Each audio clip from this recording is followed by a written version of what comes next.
सुनिए मेरी बात पूरी देश के राष्ट्रपति की बात करें, जिम्मेदारी से यस, मैं बड़ी जिम्मेदारी से करिए बात, बड़ी जिम्मेदारी से कह रहा हूं।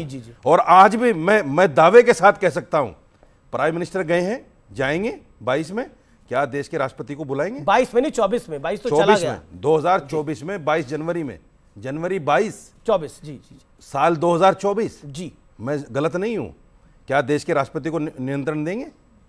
मैं सिर्फ इतना कहना चाहता हूं, बीजेपी एक मार्केटिंग करने वाली पार्टी है। सारा काम किया है कांग्रेस ने, जैसे अभी शादाब चौहान ने बताया, सारी दुनिया जानती है, लेकिन कांग्रेस उसकी मार्केटिंग नहीं कर पाई, बीजेपी ने मार्केटिंग कर ली। अब मैं जरा कुछ और उस मार्केटिंग का फायदा उठाकर जिस जज ने उसका फैसला सुना उसको राज्यसभा मतलब आप कह रहे हैं कांग्रेस मार्केटिंग नहीं कर पाई, इनडायरेक्टली आप कह रहे हैं कांग्रेस में अक्ल नहीं है, मतलब यही कह रहे हैं? अगर मार्केटिंग ना करे आदमी, क्या कह रहे हैं आप? अगर कोई मार्केटिंग करने वाला अच्छा ना हो तो बेवकूफ होता है। तो फिर अब क्या कहना क्या, आप बताइए ना मुझे, नहीं कहना क्या आपका जो विश्लेषण है। नहीं मेरा विश्लेषण नहीं, मैं तो सवाल पूछ रहा हूं आपसे। अगर कोई अपने प्रोडक्ट की मार्केटिंग अच्छी ना कर पाए तो वो बेवकूफ है। ओके, मेरा बड़ा ये पता नहीं कौन से वो लेके आते हैं। ठीक है अच्छा, इन्होंने कांग्रेस पार्टी को बेवकूफ कहा है, उससे मुझे मतलब नहीं है। मेरी मेरी एक बिल्कुल नहीं कहा। अच्छा एक मिनट, मेरी एक आपत्ति है, मेरी बहुत एक सीवियर आपत्ति है, अब बुरा मत मानिएगा। मैं क्यों मानूंगा बुरा भाई? नहीं, क्योंकि बता रहा हूं, मैं कोई मंदिर में जा रहा हूं, मंदिर, एक मिनट नहीं, देखिए ये बीच में नहीं, जी मस्जिद में कौन पूजा करेगा, कौन मौलवी रहेगा या नहीं रहेगा, क्या हम हिंदू डिसाइड करेंगे? मुसलमान तो डिसाइड नहीं कर रहा है। कैसे इन्होंने कहा कि दलित को नहीं मिलेगा, इसको नहीं मिलेगा, इनको क्या पता? मैंने कहा, मैंने ओपनिंग स्टेटमेंट पौने 3 मिनट मैंने पुजारी की बात नहीं की, मैंने कहा अलाउ करना पड़ेगा। जाता है। एक उसमें भी मैं आ रहा हूं, हम इनके धर्मों के विषय में इंटरफेयर नहीं करते हैं। ये इतने कट्टर हैं कि अगर इनके धर्म के बारे में गलती से किसी के मुंह से निकल जाए तो सरतन से जुदा के नारे लगते हैं, ये हमने देखा किया है उसको। और एक मिनट, हम नहीं चाहते हैं कि ये तय करें कश्मीरी ये कौन होते हैं बोलने वाले। एक मिनट, ये क्यों बीच में बोल रहे हैं यार? आप कश्मीरी जिहाद को गलत बोलेंगे तो किसी ने नहीं जोड़ा। मुसलमान कट्टर क्यों है? मैं आपकी बात कहते हैं, मुसलमान का नहीं कर रहा हूं, आपकी बात बोलूंगा, मैं आपकी बात, मैं मुसलमान नहीं हूं। दूसरी बात, हमने तो कभी नहीं कहा, पर आप पूरे मुसलमान समाज को नहीं, आप मुस्लिम समाज को रिप्रेजेंट कर रहे हैं, मुसलमान नहीं, आप अपनी विचार रख रहे हैं। आप नहीं ले सकते, ठीक है? आप ले रहे हैं हिंदू का ठेका? हाँ मैं तो ले रहा हूँ। अब एक मिनट ले रहा हूँ, मैं कह रहा हूँ, एक मिनट, तो मैं भी ले रहा हूँ, एक मिनट, उसमें क्या दिक्कत? मैं हमने तो कभी नहीं कहा कि भाई, हमने तो कभी नहीं कहा कि शिया सुन्नी एक दूसरे की मस्जिद में नमाज पढ़ने क्यों नहीं जाते हैं। हमने तो कभी नहीं कहा अहमदिया क्यों नहीं शिया के मस्जिद में जाते हैं या सुन्नी के मस्जिद में जाते हैं। ये कौन होते हैं बोलने वाले? ये कौन होते हैं बोलने वाले? मैंने ओपनिंग स्टेटमेंट, एक मिनट, जवाब लूंगा मैं। मैंने ओपनिंग स्टेटमेंट में बोला कि राम मंदिर न्यास का पहला शिला एक शेड्यूल कास्ट के लोग ने डाला, कामेश्वर चौपाल, उस पे तो जबान नहीं आती और कहते हैं कि दलित। एक मिनट, उसके बाद कहते हैं कि अरे आप तो शुरू से नास्तिक रहे हैं, आपको तो इस देश के धर्म के पंजा मतलब ही नहीं है, आपकी बात क्या करनी है? इनको तो राम मंदिर बनने से चिढ़ है।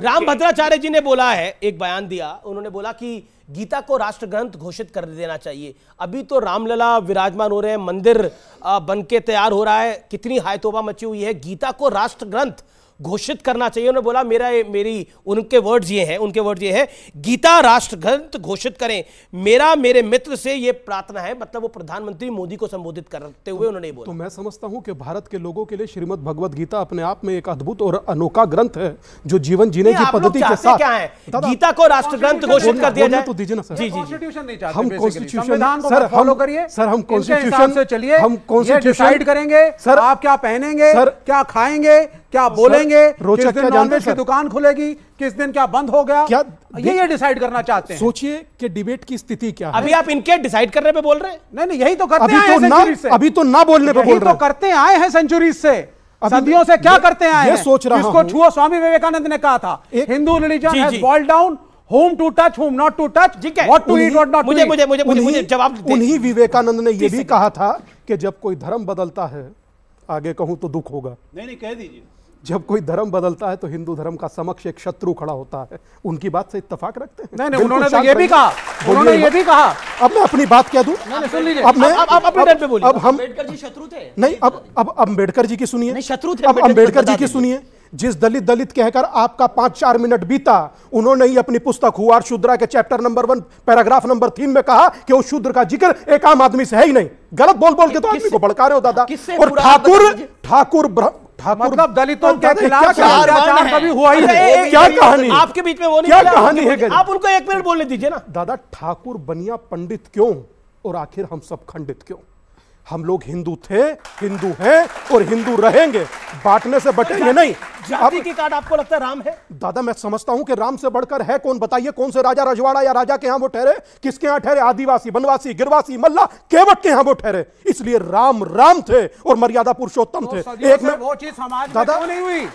एक हाथ कंगन को ऊपर ब्लेम कर देने से कंगन को आरसी क्या, पढ़े लिखे को फारसी क्या? ये सामने यूथ बैठा है, हिंदू होने में बिलीव करते हो या जाति में?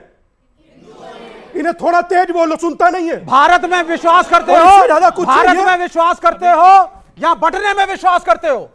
भारत में करते हो ना, तो बंटो मत। हाँ, बंटो मत। मैं रोचक है और संविधान को फॉलो करो। संविधान को फॉलो करो। मैं ताली बजाऊं यार, मेरा मन कर रहा मैं ताली बजाऊं। गजब, मतलब के इतना गजब मैंने तो कह रहे हैं बांटो मत। नहीं, ये तो बांट ही रहे हैं। इतना गजब ये सदियों से बांटते आए हैं। मैं सत्ता में रहने के लिए एक धर्म की आड़ में ये सदियों से बांटते आए हैं। जी जी, रूल करते आए हैं। इतना सुनिए, हर चीज में सिंबोलिज्म। अब एक इतना सुनिए, आज 337 दिनों से जातियों में बटे हिंदुओं को एक कर रहा हूं। ये यहां स्टूडियो में, एसी स्टूडियो में बैठकर कह रहे हैं बांटने आए हैं। और इन्होंने क्या काम किया जिससे हिंदू एक हुआ हो? हर रोज कहते हैं कास्ट सेंसस कराएंगे, हर रोज कहते हैं जातीय गणना कराएंगे और जातीय गणना कराएंगे। मैं एक बात कहना चाहता हूं, मां भारती के रक्त के बिंदु बांटे जाएंगे, जातियों में बांटकर अब हिंदू बांटे जाएंगे।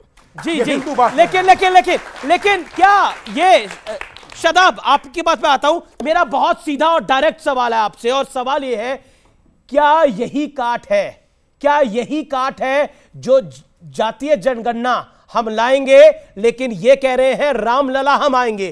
क्या राम जातियों की भी काट है जो इंडिया गठबंधन विपक्ष करना चाह रहा है?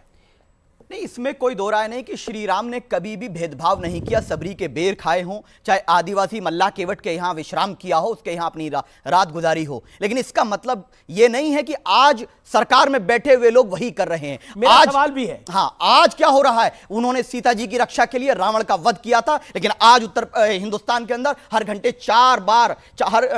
4 घटनाएं ऐसी होती हैं जहां महिलाओं का उत्पीड़न किया जाता है। रोजाना डकैती डलती है, हत्याएं होती हैं, अपराध होता है, अपराध मुक्त नहीं हुआ है। जिस दिन श्री राम से सच्चा प्रेम होगा उस दिन महिलाओं के लिए कुछ ऐसा कार्य करेंगे जिससे महिला सुरक्षित रह। जिस युग में हम ऐसी बात कर रहे हैं, हम सपना देखने की बात कर रहे हैं कि कोई अपराध नहीं होगा, कुछ नहीं होगा। जब राम का भी युग था तब भी सीता हरण हो गया था, लेकिन हरण भी रावण पैदा हो गया था।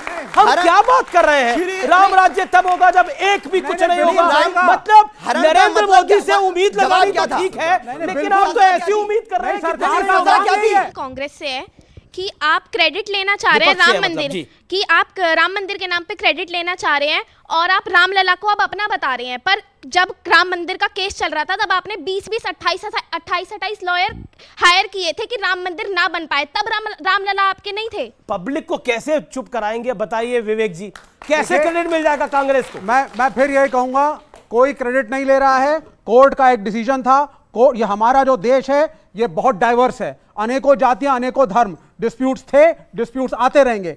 हमारी एक व्यवस्था है, हमारा मीडिया है, हमारे कोर्ट्स हैं, हमारी एग्जीक्यूटिव है। 10 सेकंड हाँ, मैं फिर एक्सपोज ही करूंगा। मैंने बोला ना आज लड़ूंगा नहीं, फिर एक्सपोज करूंगा। इन्होंने कहा, जब बात हुई कि गीता को राष्ट्रीय ग्रंथ घोषित कर दिया जाए, उन्होंने प्रधानमंत्री से मांग की। इन्होंने कहा ये संविधान बदलना चाहते हैं, संविधान बदलना चाहते हैं। एक बार बताइए, कोर्ट में किसकी शपथ ली जाती है कि मैं जो कुछ कहूंगा, सच के सिवा कुछ नहीं कहूंगा? तो गीता संविधान का हिस्सा नहीं है। नहीं तो वो राष्ट्रीय ग्रंथ हो गया तो संविधान बदल जाएगा। ये है इनकी सोच। ये है इनकी सोच। ओके, सवाल दोनों पक्ष और सरकार, दोनों विपक्ष और सरकार दोनों से है। राम राज्य की एक अवधारणा है, जिस अवधारणा के अनुसार मोरालिटी, एथिक्स की बात की जाती है। विपक्ष के दौर में इमरजेंसी हो, निर्भया हो, या फिर सरकार के दौर में मणिपुर पे प्रधानमंत्री चुप रहते हैं। तो रामलला हम लाएंगे लेकिन राम राज्य हम रामलला हम आएंगे, रामलला हम आएंगे लेकिन राम राज्य हम कब पाएंगे बताइए? अच्छा सवाल है। अब ये सरकार और विपक्ष दोनों से है। ओके, स्वामी दीपांकर इस पे कुछ कहना चाह रहे, बोलिए। इतना कहना चाहता हूं, भाई ने प्रश्न किया, सवाल अच्छा है। हाँ, मैं निसंदेह, मैं दिल से उत्तर दे रहा हूं, हालांकि ना मैं कोई पक्ष विपक्ष से नहीं, एक सन्यासी होने के नाते उत्तर दे रहा हूं कि जब बात देश की बेटी की हो, हर व्यक्ति को खड़ा होना चाहिए। मैंने पीएम को 1.5 घंटा 1 घंटा बोलते हुए सुना। वो बात अलग है, आप नहीं सुन पाए होंगे। मगर रही बात इस देश में संविधान की, तो देश का प्रधानमंत्री आज भी इस देश में संविधान पर हाथ रखकर कसम खाता है और अमेरिका का बाइबल पर।